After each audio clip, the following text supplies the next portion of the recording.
Hola a todos, mi nombre es Alexandra Martínez Castillo, estudio actualmente en la Universidad del Golfo de México y en esta ocasión les voy a hablar acerca de las etapas de la entrevista psicológica. Empecemos con la fase 1, que es aquella fase de conocimiento, es decir, en donde hay un contacto físico, en donde hay un conocimiento previo del evaluador y el evaluado y aquella interacción y saludo que se hace cordialmente al paciente cuando se entra al consultorio. En este papel en el psicólogo, él tiene que tratar de ser cordial, amable y respetuoso, es decir, para dar una primera impresión a nuestro paciente y que se vaya sintiendo en confianza.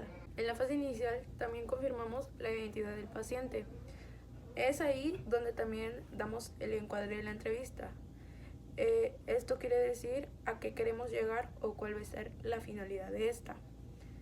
En la fase inicial también hablamos sobre la famosa confidencialidad. Esto quiere decir que le vamos a recalcar al paciente que toda información que se dé en la entrevista se va a quedar en ella misma y que todos los datos que se proporcionen van a ser auténticamente confidenciales. En la fase inicial o etapa 1 de la entrevista también es donde vamos a hacer uso de nuestra observación, es decir, a través de las señales o gestos, nosotros vamos a también dar una interpretación a eso, muy por fuera de lo que vaya a resultar la entrevista o lo que vayamos a obtener de ella. ¿Y por qué digo que es tan importante la interpretación que le demos a la primera impresión?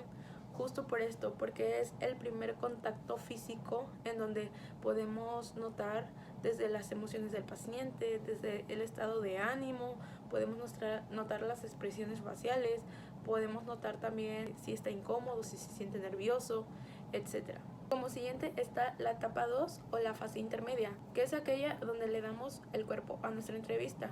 Esto quiere decir que vamos a abordar varias áreas en donde vamos a ir recabando datos de nuestro paciente. En la fase intermedia es donde recogemos información relevante y del paciente, es decir, información específica, como la ficha de identificación. También es donde tendremos que ser cordiales y sensibles con nuestras preguntas, es decir, que tenemos que cuidar la forma en la que preguntamos y la forma en que nos expresamos y nos dirigimos hacia el paciente. Es aquí también donde hacemos uso de la comunicación afectiva, es decir, tanto no verbal como verbal, en donde nos ponemos en la misma situación o nos ponemos en el mismo grado del paciente para que no se sienta inferior a nosotros por nosotros ser los que estamos entrevistando. Es aquí también donde vamos a hacer anotaciones breves de lo que vayamos recogiendo de información.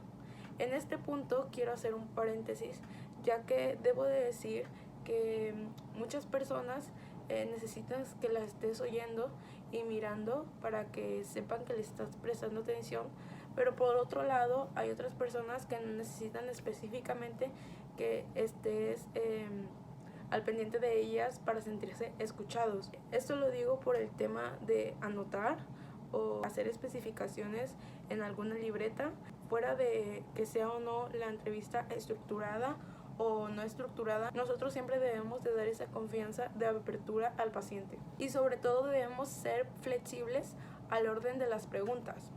Y por último está la fase final, que es aquella fase donde hacemos el cierre de la entrevista. Es donde vamos inclinando las preguntas de la entrevista un poco más a un cierre. En este punto, que sería haciendo la etapa 3, vamos haciendo uso de la comunicación acerca de que la entrevista se está acabando y que estamos empezando a hacer las últimas preguntas, así como también agradecemos la colaboración del paciente y la atención prestada a la entrevista. Posiblemente podemos hacer un resumen de todos los datos obtenidos y podemos dejar al aire la pregunta de que si la persona necesita decir algo más o comunicar algo más, así como también nosotros como evaluadores podemos aportar poniendo tal vez actividades en casa de acuerdo al motivo de consulta por la que haya ido el paciente o nosotros hayamos descubierto en la misma entrevista.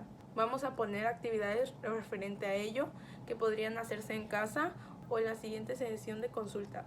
Y por último, nos despedimos cálida y afectuosamente, dando ese vínculo de confianza para que tu paciente pueda regresar una próxima vez y pueda haber ese rapport siempre creando desde la primera fase inicial. Concluimos con la entrevista dando las gracias, manifestando gratitud y afecto.